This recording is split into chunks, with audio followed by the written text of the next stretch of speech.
और इन जालिमों को बता दें, अभी तक तुम हम पे हमला करते थे। मुर्दा कौम मत बनो, एहसास पैदा करो अपने अंदर तुम कहां खड़े हो। कहा यह जाता है कि हमारी मजबूरी है क्योंकि हम मिनिस्टर हैं, हम एमपी हैं, एमएलए हैं।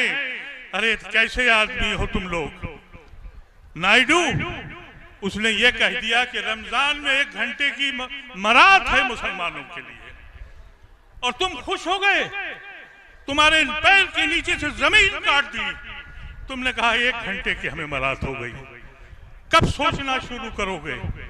कब तक माजी में रहोगे? क्यों नहीं मुस्तकबिल का हिस्सा बनाते हो? क्यों नहीं फैसला करते हो? आज खुशनसीबी ये है कि इस मुल्क में आज बहुत बड़ी तादाद हमारे हिंदू भाइयों की है जो हमारे साथ खड़े हैं। हमको उनसे फायदा उठाना चाहिए। हमें गांधी को ढूंढ के लाना होगा। इस मुल्क में हम इसलिए नहीं आए थे, हमने जिना को कुर्बान किया था, लानत भेज दी थी उस पर, अपने खून को बांट दिया था। हमने गांधी के हिंदुस्तान को अपनाया था।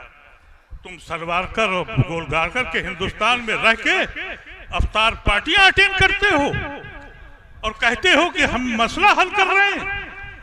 ये किस तरह के लोग हैं? मुझसे कुछ लोगों ने ये कह दिया, मैं सिर्फ इसलिए आया हूं आपके पास। कल शाम को अस्पताल से आया था, 7 बजे फिर दिल्ली अस्पताल में जा रहा हूं। इसलिए जा रहा हूं, मैं ऐसी कौम को, अपनी कौम को मर्दा होकर नहीं देखना चाहता। रमजान का ये मुबारक महीना है, आप हजरात रोजे से हैं, अल्लाह से दुआ करें और इन जालिमों को बता दें, अभी तक तुम हम पे हमला करते थे।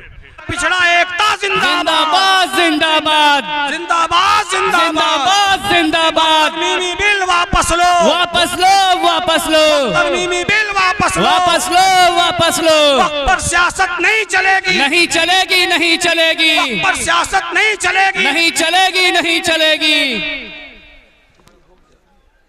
अब मैं बड़े अदब के साथ गुजारिश करूंगा जनाब मोहम्मद अजीब साहब से, जो साबिक एमपी हैं और रुकन है ऑल इंडिया मुस्लिम फसला बोर्ड के, कि आप तशरीफ लाएं। और हम तो चाहते हैं कि तमाम मेहमानों की राय से इस्तेफादा करें, लेकिन इस समय हमारे मेहमानों का ताउन हम पर बड़ा अहम होगा।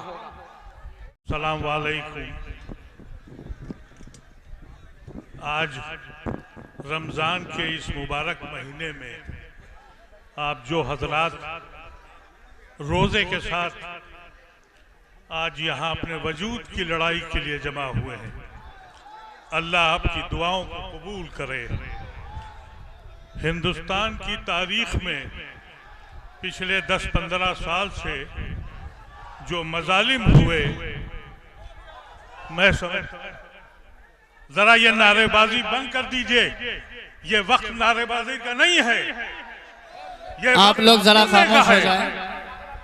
बंद करिए ये तमाशे। समझ में आना चाहिए आपको, हिंदुस्तान के अंदर जितने भी हमारे पर अज़ाब हुआ है, सबसे बड़ा हमला हमारे पास इस वक्त हुआ है। हमारी मसाजिदें, हमारे खानकाहें हमसे छीनी जा रही हैं। हम इसलिए चुप रहे कि अगर मेरे बच्चे को पकड़ा गया और अगर मेरे बच्चे को कत्ल किया गया तो बगल के आदमी ने कहा कि अल्लाह का शुक्र है मेरा बच्चा बच गया, और अगर मेरे घर पे बुलडोजर चला तो दूसरे ने कहा कि अल्लाह का शुक्र है मेरा घर बच गया। अरे मुसलमानों, तुम्हारे पास क्या बचेगा? तुम्हारी समझ में नहीं आया? अपने झंडे लगा के चिल्लाते फिर रहे हो। तुम्हें मालूम है कि तुम्हारे बाद, इसके बाद जिंदगी क्या होने वाली है? पर्सनल लॉ बोर्ड ने जो आवाज दी थी, उस आवाज पे लब्बैक कहो। इस मुल्क में तुम कैसे रहोगे? तुमको फैसला करना होगा। क्या ये अफ्तार पार्टियों में जाके तुम अपने मसाइल पूरे कर सकते हो? कहते हो कि साहब हम जा रहे हैं, हम मसला हल कर रहे हैं। तुम्हें समझ नहीं आती मेरी कौम को हुआ क्या है? क्यों नहीं समझती है? ये उसके वजूद का मसला है, हमने इस हिंदुस्तान को नेहरू और गांधी के हिंदुस्तान को माना था। आज सावरकर और गोलवालकर का हिंदुस्तान बन गया और तुम इसलिए खुश हो कि कोई एमएलए बन जाएगा, कोई एमपी बन जाएगा, कोई चेयरमैन बन जाएगा। अरे ऐसी कौमें कहां खड़ी होती हैं? कभी तो जागोगे, बताओ इन लोगों को। हम अपनी शरीयत, अपनी मसाजिदें, अपनी खानकाहें अपने वजूद के साथ जिंदा रखेंगे और ये तमाशे बनने बंद करो। मैं 80 साल के होने के बाद तुम्हारे पास इसलिए आया हूं कि मुर्दा कौम मत बनो, एहसास पैदा करो अपने अंदर तुम कहां खड़े हो। कहा यह जाता है कि हमारी मजबूरी है क्योंकि हम मिनिस्टर हैं, हम एमपी हैं, एमएलए हैं। अरे कैसे आदमी हो तुम लोग। नायडू उसने ये कह दिया कि रमजान में 1 घंटे की मरात है मुसलमानों के लिए और तुम खुश हो गए। तुम्हारे पैर के नीचे से जमीन काट दी। तुमने कहा 1 घंटे की हमें मरात हो गई। कब सोचना शुरू करोगे? कब तक माजी में रहोगे? क्यों नहीं मुस्तकबिल का हिस्सा बनाते हो? क्यों नहीं फैसला करते हो? आज खुशनसीबी ये है कि इस मुल्क में आज बहुत बड़ी तादाद हमारे हिंदू भाइयों की है जो हमारे साथ खड़े हैं। हमको उनसे फायदा उठाना चाहिए। हमें गांधी को ढूंढ के लाना होगा। इस मुल्क में हम इसलिए नहीं आए थे। हमने जिना को कुर्बान किया था, लानत भेज दी थी उस पर, अपने खून को बांट दिया था। हमने गांधी के हिंदुस्तान को अपनाया था। तुम सावरकर और गोलवालकर के हिंदुस्तान में रह के अवतार पार्टियां अटेंड करते हो और कहते हो कि हम मसला हल कर रहे हैं। ये किस तरह के लोग हैं? मुझसे कुछ लोगों ने ये कह दिया। मैं सिर्फ इसलिए आया हूं आपके पास। कल शाम को अस्पताल से आया था, 7 बजे फिर दिल्ली अस्पताल में जा रहा हूं। इसलिए जा रहा हूं मैं ऐसी कौम को, अपनी कौम को मुर्दा होकर नहीं देखना चाहता। रमजान का ये मुबारक महीना है। आप हजरात रोजे से हैं, अल्लाह से दुआ करें और इन जालिमों को बता दें अभी तक तुम हम पे हमला करते थे। मोदी और का ये मैं समझता हूं एहसान है कि अभी तक तो वो हमारे बच्चों को जेलों में डाल रहा था, हमारी मस्जिदों के नीचे मंदिर ढूंढ रहा था और उसके साथ देने वाले आप उनके साथ कैसे खड़े हैं? आपको मालूम है कि 3 बिल पास हुए।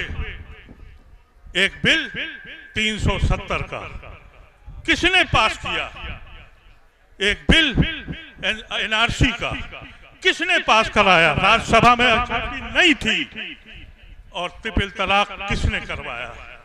फिर भी तुम चुप रहे, फिर भी तुम सामने रहे।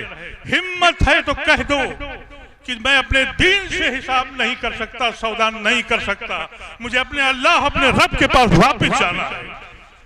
ये कब फैसला करोगे? कब तक छूंजने लेके घूमते रहोगे एमएलसी, एमपी और एमएलए? ये समझ में तुम्हारी क्यों बात नहीं आती? हमसे एक साहब ने कहा, मैं पिछली बार आया था सिर्फ, कि लालू ने क्या दिया। अरे हम भीख मांगने वाले नहीं हैं, हमने लालू से भी कुछ नहीं मांगा, हम किसी से कुछ नहीं मांगते। हमने लालू का साथ इसलिए दिया कि उसने आरएसएस के साथ समझौता नहीं किया था। उसने उस हिंदुस्तान को माना था जिस हिंदुस्तान पे हमने अपनी खून को बांटा था। हम किसी पार्टी के हिमायती नहीं हैं, हम किसी पार्टी के नहीं हैं, लेकिन हम गांधी के हिंदुस्तान में हमारी खून ने बटा था। गांधी के हिंदुस्तान को करके हमने जिना को और उनकी कौम को हराया था। तुम्हारी समझ में क्यों नहीं आता मेरे अजीजों? तुम्हारे दिल में आग क्यों नहीं उठती है? तुम्हारे दिल में ये बात क्यों नहीं उठती है कि ये आखिरी लड़ाई है तुम्हारी? तुम इस लड़ाई को समझने से कासिर हो, अपने नारे लगा रहे हो, झंडे लगा रहे हो।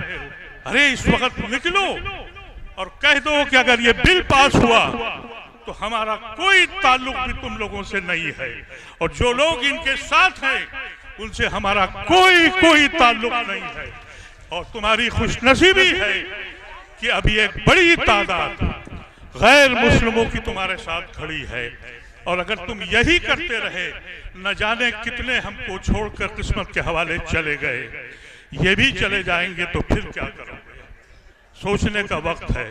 बस इस बात कहकर कि इन्हीं लोगों ने अज़ल से फरेब दिए हैं, कभी नकाबे डालकर, कभी लबादा ओढ़ के। वाखिर दावाना अल्हम्दुलिल्लाह।